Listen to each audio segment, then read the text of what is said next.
విజయవాడలో నేడు ఎన్టీఆర్ సినీ వజ్రోత్సవ మహానటుడు, తెలుగుదేశం పార్టీ వ్యవస్థాపకుడు, మాజీ ముఖ్యమంత్రి నందమూరి తారక రామారావు సినీ వజ్రోత్సవ వేడుకలు నేడు విజయవాడ పోరంకిలోని మురళి రిసార్ట్లో జరగనున్నాయి. ఇందుకోసం ఇప్పటికే ఏర్పాట్లు పూర్తి చేశారు. దిగ్గజ డైరెక్టర్ ఎల్వి ప్రసాద్ దర్శకత్వంలో 1949లో వచ్చిన మనదేశం సినిమాతో ఎన్టీఆర్ నటుడిగా పరిచయం అయ్యారు. ఈ చిత్రం విడుదలై 75 సంవత్సరాలు పూర్తయిన నేపథ్యంలో ఈ వేడుకలు నిర్వహిస్తున్నారు.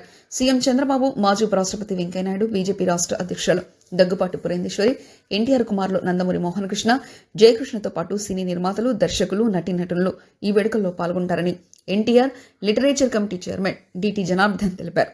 ఈ సందర్భంగా తారక రామం అన్నగారి అంతర్గం పుస్తకాన్ని ఆవిష్కరించనున్నారు.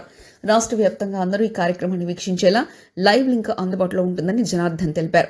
రామకృష్ణ మాట్లాడుతూ, రాజకీయాలు, సినీ రంగంలో ఎన్టీఆర్ ఒక ధృవతార అని, సూర్యచంద్రులు ఉన్నంతకాలం ఆయన పేరు ఉంటుందని పేర్కొన్నారు. కాగా ఎన్టీఆర్ జీవిత చరిత్రను భావితరాలకు పాఠ్యాంశంగా పొందుపరచనున్నట్లు జనార్దన్ తెలిపారు.